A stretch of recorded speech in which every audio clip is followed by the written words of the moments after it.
राधे राधे महाराज। राधे राधे महाराज जी, आपके चरणों में कोटि कोटि प्रणाम। महाराज जी, मैं जानना चाहता हूँ कि पैसे का जीवन में क्या और कितना मूल्य है।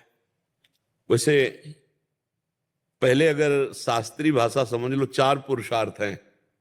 पहला है धर्म, फिर है अर्थ, फिर है काम, फिर है मोक्ष। धर्म से कमाए हुए धन का महत्व है कामनाओं की पूर्ति के लिए, लेकिन पहले धर्म है। धर्म से अर्थ कमाए और धर्म पूर्वक चलने वाली कामनाओं की पूर्ति में लगाए तो अर्थ का बहुत बड़ा महत्व है। और अर्थ अपने परिवार का पोषण, अपने शरीर का पोषण, ये दूसरे। और सबसे पहले अर्थ का शोधन धन्य प्रथम गति जाकी। कहीं उसको कोई दूसरा बीमार है, कोई दूसरा ऐसा जिसकी कोई सेवा करने वाला नहीं, अगर उसमें अर्थ लग जाए तो प्रथम लग गया, वो धन्य हो गया। परहित में जो लगा हुआ धन है, हाँ, उससे बड़ा कोई धर्म नहीं होता। परहित से इस धर्म नहीं भाई। तो जो दूसरों की सेवा में धन लगाया जाता है वो नंबर 1 का, और फिर जो अपने परिवार की सेवा में, वो पद्धति दूसरे नंबर पे आ जाती है। पर वो धर्म पूर्वक कमाया हुआ धन, धर्म पूर्वक। अगर अधर्म शब्द है तो फिर वो धन नाशकारी होगा, क्योंकि अधार्मिक पुरुष की कामनाएं अधार्मिक ही होती हैं और उनमें खर्चा किया हुआ धन दुर्गति को प्रदान करने वाला होता है। पहले धर्म, फिर है अर्थ, फिर है कामना की पूर्ति, काम, और फिर है मोक्ष। अगर धर्म से धन कमाया जाए और धर्म पूर्वक कामनाओं की पूर्ति की जाए तो मोक्ष मार्ग में पहुंच जाएगा, वो भगवत प्राप्ति के मार्ग में पहुंच जाएगा। और अगर धर्म को हटा दिया जाए, केवल अर्थ की प्राप्ति, तो फिर वो भूत पिशाच की तरह दिमाग जो है गंदा सोचता है। गंदी कामनाओं की पूर्ति में धन जाएगा तो फिर मोक्ष हट गया, क्योंकि धर्म हट गया तो मोक्ष हट गया। अब रह गया अर्थ और काम। अर्थ और काम, वो पागल पिशाच की तरह कुछ भी कर सकता है, वो कुछ भी खा सकता है, कुछ भी सोच सकता है। ऐसा आदमी नरक को प्राप्त होता है। धन का महत्व है, लेकिन धर्मयुक्त धन। धन का महत्व है कामनाओं की पूर्ति के लिए, लेकिन धर्मयुक्त कामनाएं हो तो वो भगवत प्राप्ति के मार्ग में चलता है। नहीं तो धन बड़ा दुर्गति कराने वाला है। जब जिसके पास धन बढ़ जाता है उसके अंदर दोष आने लगते हैं। अहंकार सबसे पहला दोष आ जाता है, और जहां अहंकार आया तो उसके भाई बंधु सब आ जाते हैं। काम, लोभ, क्रोध, मदिरा पीना, जुआ खेलना, बेविचार करना, पैसे के बल से नाना प्रकार के उपद्रव होना, ये सब होना शुरू हो जाता है।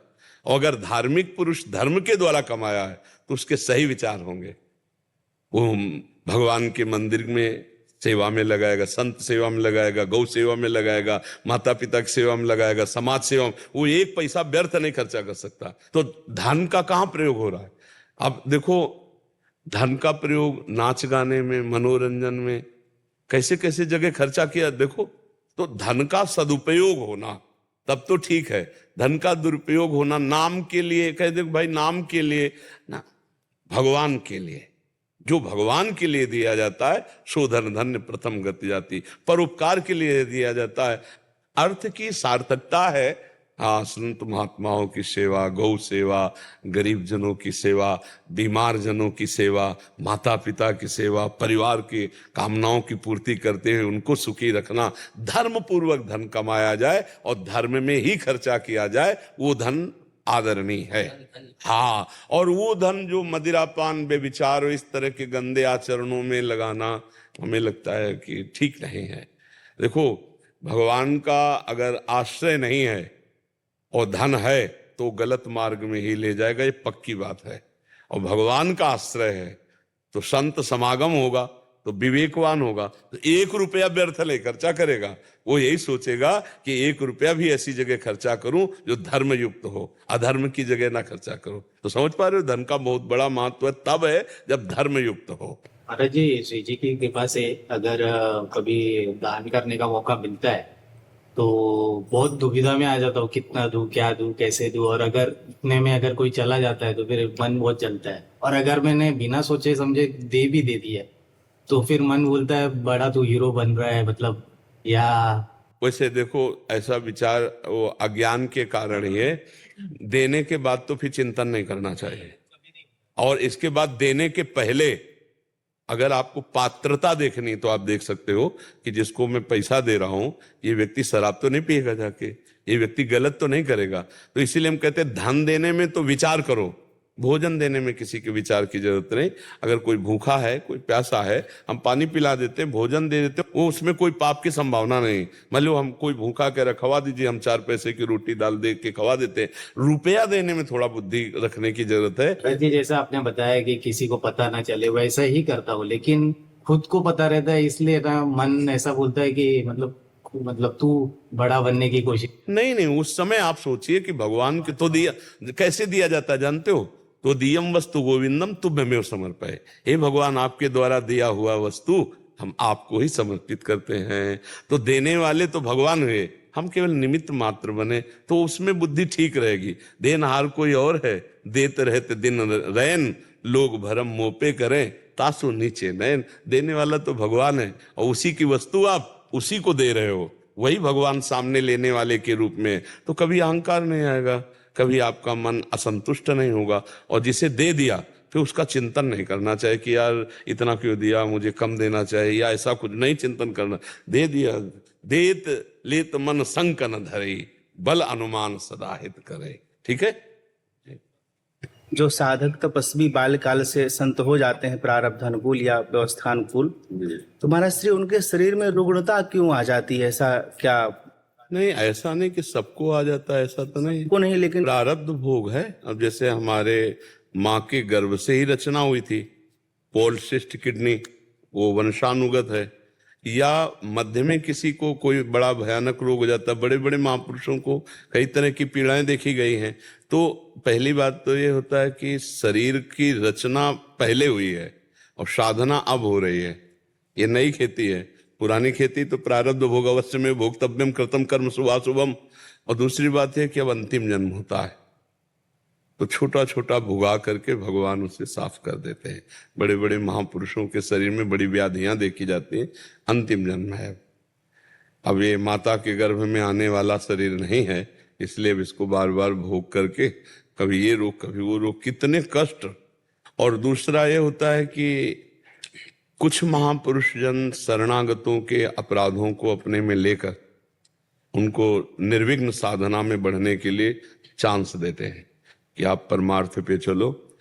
देह भाव रहित जो हो चुके हैं उनको देह पीड़ा व्याप्ति नहीं, इसलिए बड़े से बड़े रोगों को अपने शरीर में ले लेते हैं। कुछ अपने प्रारब्धों को भोगते हैं और कुछ भगवान अंतिम जन्म होता है इसलिए पूरा निपटारा करवा देते हैं। 3 बातें हमने पाई कि दूसरों के द्वारा जो साधक जन हैं उनके पूर्व के जो अपराध उनको दंड देने आ रहे हैं उनको अपने में ले लिया सीधे, और जानने भी नहीं दिया, और अपने प्रारब्धों को भोग लिया।